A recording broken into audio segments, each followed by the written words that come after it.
So smiles in the tune, finally, Shola. Big win for Newcastle, that one, wasn't it? Yeah, massive win. You know, playing a team who obviously are bang on form. We rode our luck a little, as you can see. But, you know, I think the one thing that the boys have been doing is putting the effort in. Every single game they've been, and you saw there with the Kennedy's challenge at the end, you know, how much effort that goes into, you know, trying to win a game. It hasn't quite happened for us in terms of winning games, and it's been tough. And that Why do you think that is?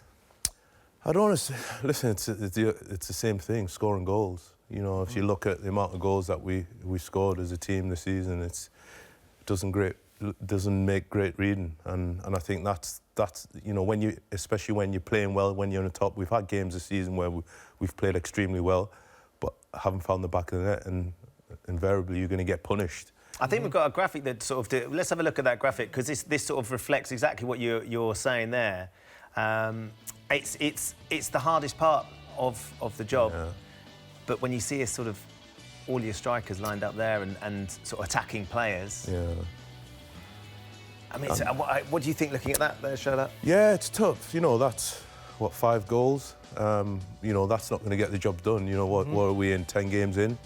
It's going to be very hard to win games if you don't score goals, and I think it's very hard. It's easy to look at just the strikers. I think it's been difficult, and I think for us as a team, it's the transition. A lot of the times we've been, you know, sitting back behind the ball. It's been very hard to get support to the strikers, you know, and I think as a squad of players, I think we need to be better at when we do get the ball, getting further up the pitch to support the attackers, to sustain attacks. And I think that's the one thing that sort of the games I've watched has been very hard for the strikers to hold the ball up when they're up there on their own, and especially when we do get chances, putting them away.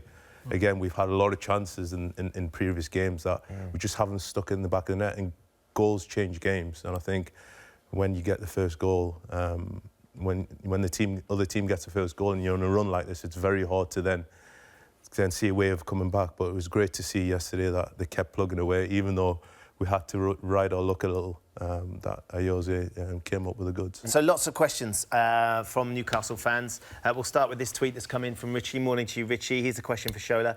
The opinion of Mike Ashley from outside the club is far from positive, or from the outside. Having been part of the club under Mike Ashley for 7 years, what's he really like? Yeah, I mean, it's better watch what I say here. It's a very sensitive topic. Yeah, it is, because, you know, obviously, you know, the captain, Jamal, signed a new contract and, you know, had some positive words to say about Mike Ashley. You know, and I think, obviously, he's probably got a bit of flack from the Newcastle fans because of that. But it's important to know that, you know, when you're talking about Mike Ashley, is Mike Ashley the person and Mike Ashley the businessman? You know, and I think, you know, Jamal was quite rightly just commenting on how he was as a person when he's met him. And I think, you know, I met him multiple times when I was at Newcastle, and he was very, you know, sociable. You know, that's probably the word I would use. You know, he was, you know, easy to get on with, easy to talk to. But, you know, again, Newcastle fans see him as the businessman. Do you understand as well, though, Shola, their frustration? Because, of course, Lewis has tweeted in saying, do you think Mike Ashley is doing a good job when you consider our net spend of £1 million since the summer of 2017 compared to Brighton's net spend of 110, Huddersfield of 79 million in the same period?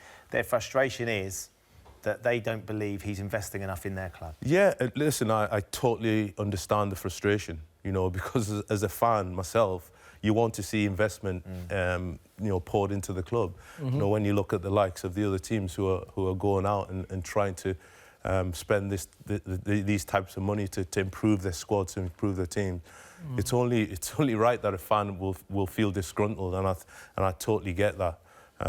You know, and I think it's important for us as a team as well, and as a club to try and stay in the league. And you know, the way you're going to do that is by bringing in you know, good talent who can help improve your squad, improve your team.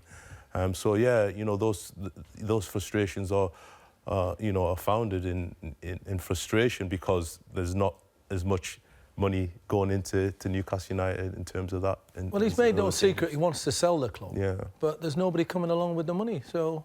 Yeah, I think from certainly a business standpoint, I do get the fact that, listen, if you want to sell something, you're not going to pour more money into it. And maybe that's it. Maybe he thinks, you know, he's done all he can do. But if they don't invest, though, Shola, is the worry that they will get relegated and then suddenly this club that or this business isn't going to be working? Yeah, well, that's what I was going to go on to. It's a kind of egg and chicken, isn't it? The fact that, you know, if he's not investing, you know, there's a big likelihood that we could go down, and no fan wants to see that. You know, Newcastle is such a big club, got such a great fan base, rich history, and we want to be in the Premier League. And I think, you know, as a fan myself, you know, it's tough when you see your club languishing, you know, towards the bottom of the league, and you know that investment maybe that you know we all want to see hasn't come. What did come first, the egg or the chicken? Well, no one's really sure. We know that Newcastle came before Mike Ashley, though, and I think that's what the fans might say, and I'm sure we'll be there long after him.